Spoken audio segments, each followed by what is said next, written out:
A challenge for every coach is to keep their team motivated through the off-season.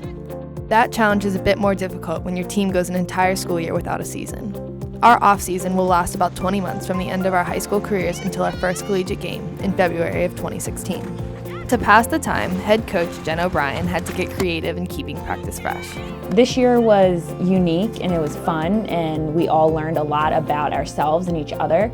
It was difficult not having games and not having that fun competition, each week to look forward to, but we did do that within our group, whether we were adding fun, unique events like beach volleyball or bowling. As a way for a coach to motivate us and keep us going while we're waiting a few weeks till our next game, we do a lot of team activities. In the beginning of the year, we went paddleboarding, so we went on the James River, which was really nice. It was beautiful out. The other day, we did kickball.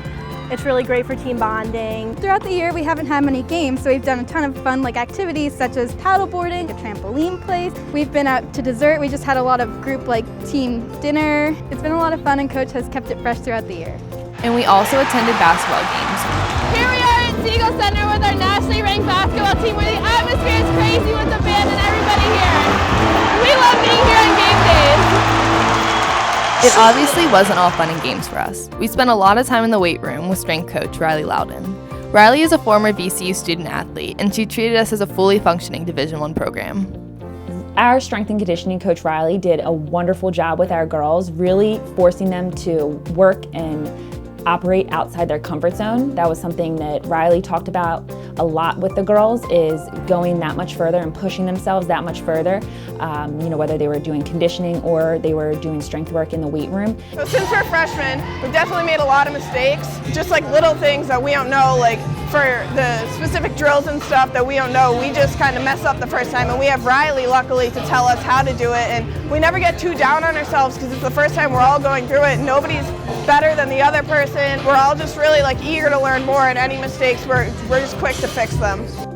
And I saw just such an amazing improvement from top to bottom with all of them, just with how hard they were working in the weight room. Really just the neatest thing to see is they were into it and they were competitive, and they loved being strong and getting fit and pushing each other. And that's something that, really developed over time, and it wasn't there at the beginning. They found that it was okay to be strong and be meatheads almost. What do Rams do? What do Rams do? 1, 2, 3. Rams win! While we didn't play any regulation games, we did have several scrimmages against area college teams, and we treated these games just like we will next spring. And that was really important to us, to treat each scrimmage, each game like it would be a game next year. So, from the bus trip, instead of taking cars or driving like normal club teams would do, we wanted that bus trip. We made sure they had the team breakfast together. We, as coaches, gave them, our pregame speeches. And then every game, we really we wanted to focus as it was next year, because you can't just turn it on when you want. It has to be from the beginning that you're serious and you want to win every single game and every single competition that you're faced with. With only technically 7 varsity players, we continued to rely heavily on the club team and really bonded as a unit. It was nice having all of those games to look forward to. Even though it was only 5, we did learn a lot about ourselves in each of those games, and we improved each game. And that was our goal at the beginning of the season, was to show improvement from the beginning to the end, which I think from the American game to the Mary Washington game, we did see a lot of improvement, and we were just really gelling as a group. Even without a regular season, the 2014-2015 school year flew by as 7 freshmen became the first VCU women's varsity lacrosse players. We have started a journey that will continue in the fall, when a freshman class of 15 arrive in Richmond.